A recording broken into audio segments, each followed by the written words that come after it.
Tapi suka bingung deh. Kompres itu sebenarnya air dingin apa air hangat sih? Tergantung yang apa gimana? tujuan mengompres itu apa. Jadi gunakan kompres yang dingin apabila dia tujuannya untuk mengurangi reaksi peradangan, reaksi perdarahan yang terjadi. Oke. Kalau dia lebih ke ototnya untuk merelakskan relaksasi otot, maka gunakan kompres hangat. Selain demam atau sakit, apalagi yang mengharuskan kompresnya pakai air hangat? Kondisi apa aja? Boyoan. Boyan tuh apa? Nyeri otot, misalnya kebentur gitu kan. Nah itu kan akut, maka kompresnya kompres yang dingin. Tapi kalau misalnya nyerinya pegel-pegel gitu, rematik misalnya, itu kompres hangat karena nyerinya nyeri kronis. Terus untuk sakit kepala, kalau sakit kepalanya itu tipe yang kenceng, nah itu pakai kompres hangat.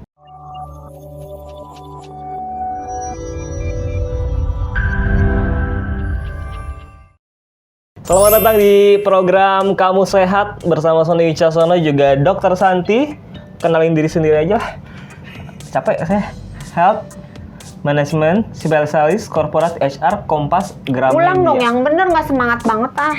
Bersama Dr. Santi, Health Management Spesialis Corporate HR Kompas Gramedia. Iya. Saya nggak bersemangat soalnya semalam demam. Tapi untung aja dikompres. Jadi bisa sehat lagi. Luar biasa. Karena itulah magicnya kompres ya kan. Magic kompres.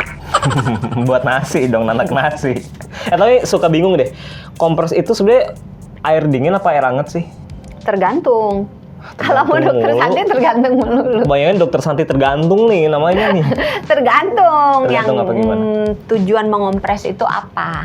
Jadi gunakan kompres yang dingin apabila dia tujuannya untuk mengurangi reaksi peradangan, reaksi perdarahan yang terjadi. Oke. Kalau dia lebih ke ototnya untuk merelakskan relaksasi otot, maka gunakan kompres hangat. Oh, jadi kalau relaksasi otot air panas, kalau untuk peradangan air dingin. Kalau demam tuh masuknya apa? Peradangan atau untuk relaksasi otot? Kalau zaman dulu, kalau demam gitu, itu dikompresnya pakai air es. Air es dingin kan? Zaman sekarang dianjurkannya air hangat. Oh gitu? Iya.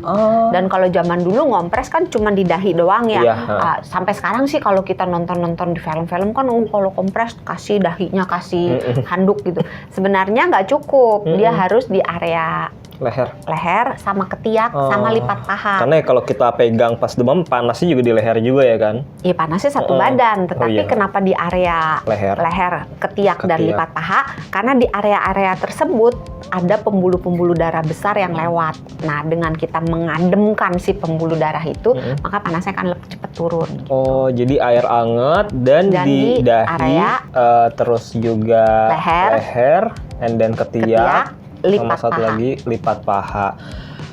Rata-rata kan kalau kompres kainnya tebel banget ya kan, atau gede, harus kayak gitu sih atau cukup kain? Sih. Oh, itu mah nggak masalah ya kalau soal size mah ya. Enggak, cuman kalau kainnya besar kan meresnya susah. Terus kalau naroknya kan juga ribet ya kalau gede. Jangan gede-gede banget. Gara-gara tadi Doksan ngomongin meres, butuh berapa lama sih supaya ganti air, peras gitu? Atau sampai benar-benar nggak kerasa hangat lagi? Ini kompres yang mana dulu nih? Yang kompres dingin apa kompres hangat? Kita bahas hangat dulu ya. Hangat dulu. Kalau kompres hangat tergantung lingkungannya. Kalau misalnya lingkungannya suhunya dingin, karena suhu ruangan itu kan beda-beda kan ya. Misalnya di Bandung, kalau subuh pasti dingin, ya kan. Tapi kalau misalnya di mana yang panas ya? Bekasi kali ya? Bekasi kan Tambun apalagi. Tambun panas udah ya? Banjir kalau hujan.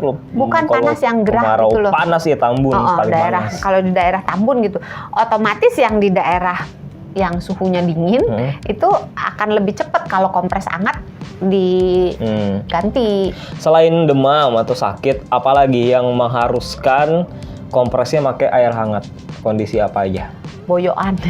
Boyoan tuh apa? Nyeri otot. Kram otot. Cedera sakit otot. Kepala. Itu justru harus air hangat ya, dikira kompres. Kan kalau kayak saya nonton sepak bola ya, pakai ini es di iniin. Itu kan cedera otot yang bukan kram. Kalau ini kram. Oh, ini kita kram. ngomong yang mana nih? Nyeri otot yang karena nyeri otot ada dua, nyeri otot yang akut sama nyeri otot yang kronis. Kalau yang akut kayak tadi bola itu berantem kaki, apa misalnya kebentur gitu kan. Nah itu kan akut, maka kompresnya kompres yang dingin. Tapi kalau misalnya nyerinya pegel-pegel gitu, rematik, misalnya itu kompres hangat karena nyerinya nyeri kronis. Gitu. Beda ya. Beda. Kalau kronis itu berarti kayak yang ringan-ringan aja. Iya. Itu baru pakai anget. Bukan ringan. Bukan ringan. Jangka waktu nyerinya itu sebentar. udah lama, terjadinya udah lama, berulang, kumatan lah, kumat-kumat melulu. Intinya kalau yang cederanya karena olahraga justru pakai air dingin, kompres dingin gitu. Kompres dingin. Terus untuk sakit kepala, kalau sakit kepalanya itu tipe yang kenceng, kan kadang-kadang suka di sininya nih cekot, bukan yang di tengkuknya sini. Iya. Kan kadang ada yang suka rasanya kenceng, atau di sininya nih di puncak kepala, atau ini rasanya kayak dicengkram, kayak di kenceng gitu. Nah itu pakai kompres hangat. Tapi kalau yang tadi nyut terus rasa berdenyut-denyut gitu, itu pakai kompres dingin. Ini kalau ngomongin cedera juga ya, jadi saya juga mau nanya, emang bisa benar-benar ngebantu ngurangin cedera, Dok? Kalau kompres itu, bener ya. Kenapa, kalau kompres dingin pada kasus misalnya tadi sepak bola gitu atau olahraga gitu, itu sangat membantu karena biasanya kalau kita kebentur itu pembuluh darah pecah. Kalau kebentur tuh pecah. Nah kalau pecah luka gitu, kalau kulitnya terbuka darahnya keluar. Kebayang kan? I see. Nah, tapi kalau misalnya pembuluh darahnya pecah, kulitnya utuh, maka dia jadi biru kan? Terus berjendul, memar, benjol, iya kan? Iya. Nah, itu akan bisa ditangani dengan cukup baik apabila dengan secepatnya dikompres dingin. Kenapa? Karena pembuluh darah kita kalau dia mendeteksi penurunan suhu dingin, maka dia akan mengecil. Apanya? Diameternya. Jadi pembuluh darah kan bentuknya kayak selang, dia akan mengecil. Nah, dengan pembuluh darah itu mengecil, otomatis darah yang keluar, yang karena misalnya kebentur, pembuluh darahnya pecah, karena dia kulitnya ada, maka darahnya itu ngumpul di bawah kulit. Nah, dengan kita dinginkan pembuluh darah yang mengecil, maka darah yang bisa keluar itu kan jadi sedikit, maka benjolnya nggak tinggi-tinggi. Memarnya nggak hebat. Jadi. Boleh nggak kalau dipakein es, kan dingin kan? Kalau misalkan pengen cepet-cepet berarti pakai es biar dingin banget. Tambahin air dikit. Karena jadi nggak boleh bener-bener es. Es batu itu kan ujungnya keras ya. Iya. Ya kan. Jadi kadang-kadang di kulit kita nggak begitu enak gitu. Jadi tambahin air sedikit supaya agak lunak gitu. Supaya terus jangan langsung di kulitnya. Jangan langsung kena kulit. Jadi harus dilapisin kain. Dialasi dengan sedikit kain yang tipis aja nggak apa-apa, tapi jangan langsung di kulit. Jadi stepnya itu adalah ambil es batu, kemudian dihancurin, masukin kelapa, es kelapa. Pakai jeruk enak. Kelapa jeruk. Canda mulu. Tapi boleh sambil ngompres, misalnya yang tangannya kebentur sambil ngompres, sambil nyedot gitu, nggak apa-apa sih. Minta dong es batunya, gitu kan. Nah, es batunya banyakin ya buat ngompres gitu tuh sambil minum. Es cekek dong itu Mas. Dimarahin bercanda mulu nanti. Jadi stepnya ambil es batu, dikasih air sedikit. Ambil kain, habis itu langsung ditaruh di tempatnya. Berapa lama biasa, Dok? 15-20 menit. Kalau parah, lama banget tuh. 2 kali 24 jam pertama, boleh setiap 2-4 jam diulang. Kalau gitu, Dok, tadi kan udah ngomongin kalau pakai es batu itu harus di siram air dikit, dialasin kain tipis supaya nggak terlalu dingin kan maksudnya kan ya. Iya. Nah, ini mau nanya juga sekalian, kalau gitu kalau yang air dingin dulu deh, kompres dingin itu ada batas dinginnya harus segimana gitu? Jangan terlalu dingin juga.